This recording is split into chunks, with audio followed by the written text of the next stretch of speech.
नमस्कार, मैं जयप्रकाश आचार्य फ्रॉम सरस्वती विद्या मंदिर पूर्णिया। अभी मैं 10th क्लास का फिजिक्स केमिस्ट्री विषय के साथ उपस्थित हूँ।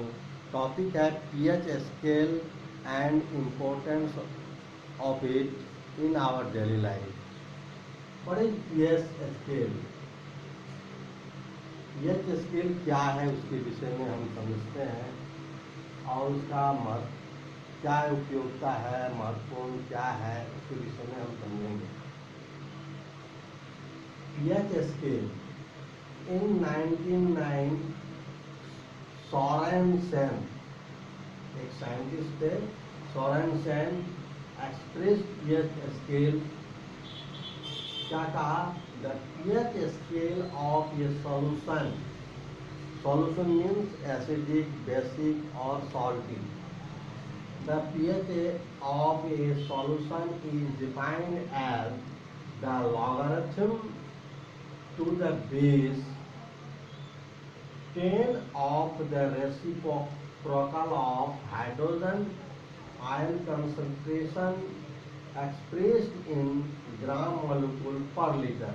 अर्थात 1 लीटर प्रति लीटर किसी भी सॉल्यूशन के प्रति लीटर में हाइड्रोजन आयनों के सांद्रण, हाइड्रोजन आयनों की सांद्रण या हाइड्रोजन आयनों के मोलों की संख्या को concentration of hydrogen ion in moles is said to be pH scale.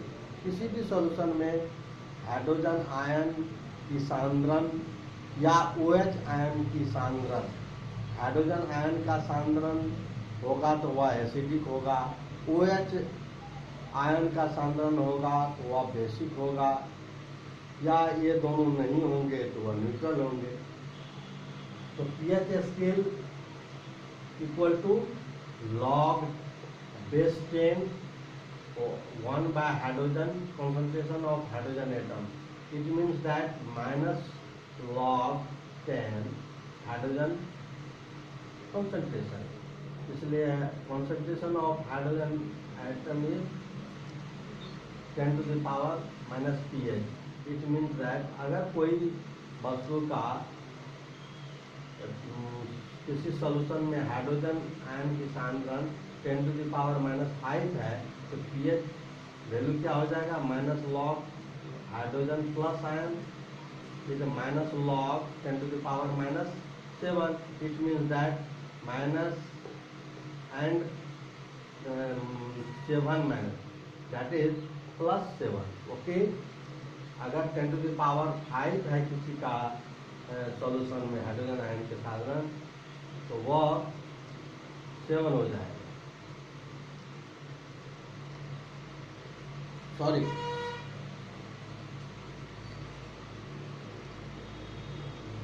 -7, यहाँ -7 होगी और ये -7 आया इसलिए 7 आ गया।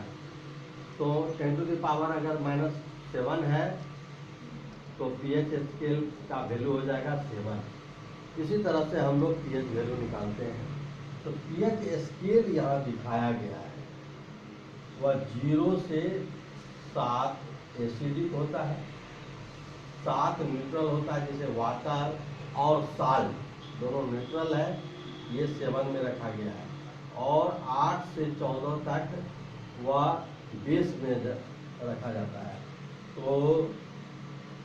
0 से 3 लगभग 3.5 तक स्ट्रॉन्ग एसिड कहलाता है।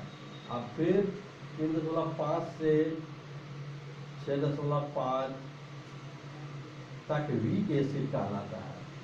फिर उसी तरह 7.5 से 10.5 तक वीक बेस कहलाता है, और 10.5 से 14 तक स्ट्रॉन्ग बेस कहलाता है। स्ट्रॉन्ग एसिड में HCl और वीक एसिड में एथेनोइक एसिड, वीक बेस में मैग्नीशियम हाइड्रोक्साइड जो एंटासिड भी है, स्ट्रॉन्ग बेस में सोडियम हाइड्रोक्साइड या पोटासियम हाइड्रोक्साइड आते हैं, न्यूट्रल वाटर होते हैं। अब कलर की दृष्टिकोण से देखें जैसे जीरो जो होता है वह डार्क रेड होता है, जीरो जिसका या जीरो है तो वह डार्क रेड दिखाएगा, और रेड जो दिखाएगा उसका वैल्यू 1 या 2 होता है।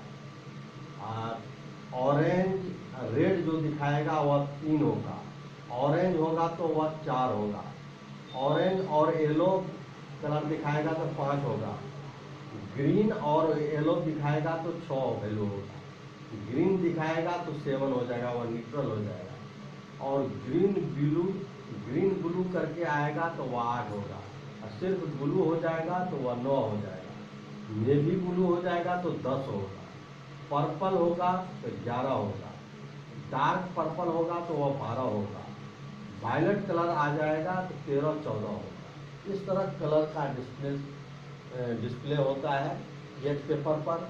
अब आइए हमारे जीवन में पीएच वैल्यू का क्या इम्पोर्टेंस है।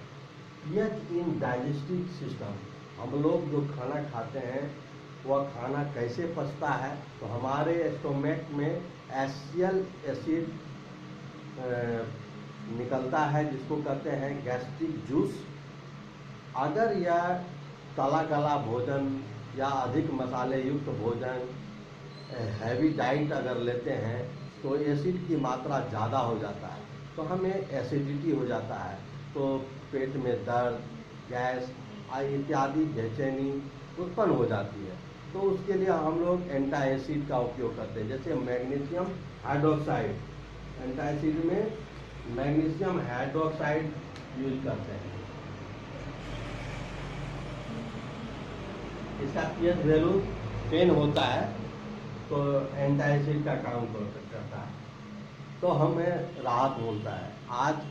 आजकल हम लोग इनो भी खाते हैं, इनो खाने से तुरंत राहत मिलती है, इनो भी बेसिक होता है, तो एसिड बेस मिल करके न्यूट्रलाइज हो जाता है। ऐसे भी हमारे शरीर में पेनक्रियाज जो है वहाँ पर यह एसिडिक फूड जो होता है वहाँ जाने के बाद वह न्यूट्रलाइज हो जाता है, वह बेस छोड़ता है और न्यूट्रलाइज हो जाता है।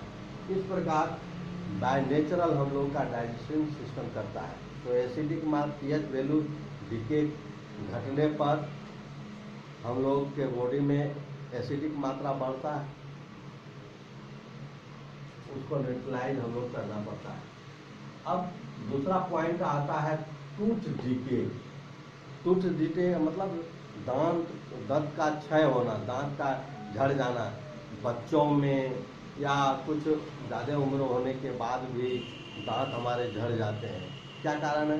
बच्चे ज़्यादा मिठाई युक्त भोजन करते हैं, दांत की सफाई ठीक से नहीं करते हैं, या फिर हम लोग भोजन करते हैं तो दांतों की सफाई नहीं करते हैं, तो दांतों के कण में भोजन फंस जाते हैं, और उसके भोजन के फंस जाने के कारण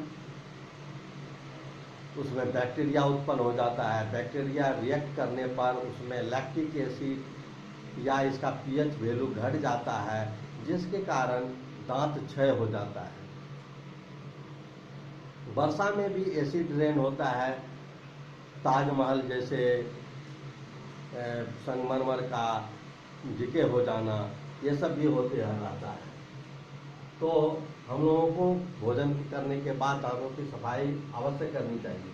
प्लांट और एनिमल में भी, प्लांट में क्या होता है, भूमि में एसिडिक मात्रा बढ़ जाने पर, पीएच वैल्यू घट जाने पर, तो उसमें हम लोग चूना डालते हैं, कैल्शियम ऑक्साइड डालते हैं, जिससे वह भूमि न्यूट्रलाइज हो जाता है और प्लांट अच्छी तरह से बढ़ता है। अगर एसिड रेन के कारण मिट्टी एसिडिक हो जाए तो पौधे सूख जाते हैं, खराब हो जाते हैं। एनिमल में भी एसिड रेन का प्रभाव पड़ता है, जैसे कि नदियों में, झीलों में या समुद्रों में पीएच वैल्यू घट जाने पर मछलियां मर जाती हैं, बहुत से जानवर मर जाते हैं।